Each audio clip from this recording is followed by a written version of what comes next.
I have 10 tips and tricks that you can use on your Google Assistant right now, and some of them you probably haven't heard about before. Hi, it's Matthew, and if you're new to the channel, I make content about product reviews and process improvement. If that's something you're interested in, please subscribe, hit the notification bell, and I can help you out just like I would my brother.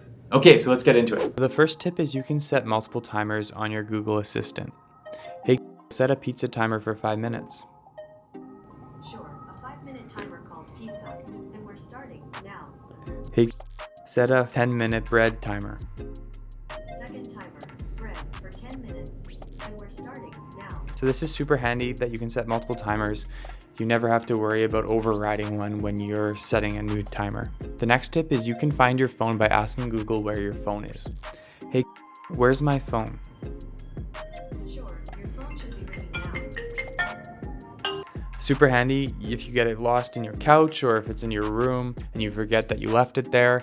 I use this one all the time. For the next tip is you can broadcast your voice anywhere in your house as long as you have a Google Assistant device in that room, such as a Google Mini or a Google Nest Hub. Hey, broadcast, dinner's ready. Alright, broadcasting now. So that's super handy just to keep everyone in the family looped in on what's happening. Okay, so for the next tip, you can use your Google device as a radio. Hey, play TSN 1290. Sure, here's TSN 1290 on TuneIn. The Google Assistant can actually tell you the weather forecast. Hey, what's the weather forecast this week? Tomorrow in Winnipeg, it'll be sunny with a high of 24 and a low of 11. This one I like a lot because when paired with Spotify, you can use generic terms to play playlists.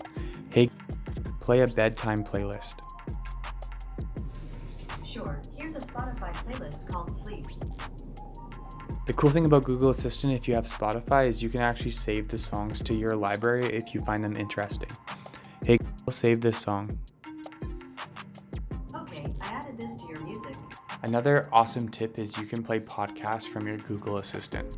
Hey, play the latest episode of Spitting Chicklets. Alright, playing the latest episode of Spin Chicklets. Another tip I use all the time is I use my Google Assistant as an alarm clock. Hey, wake me up at 7:30 tomorrow. Done. Your alarm's set for tomorrow at 7:30 a.m. And the last tip, I use my Google Assistant all the time to turn on and off my TV. Hey, turn on my TV. You can't see it, but my TV's actually turning on right now. Okay, so those are my 10 tips and tricks for my Google Assistant. Hopefully some of them you haven't heard about before in 2020. Please like, comment, and subscribe if you enjoyed the video. I make content about process improvement and product reviews. I want to help you out just like I would my brother. See you in the next video.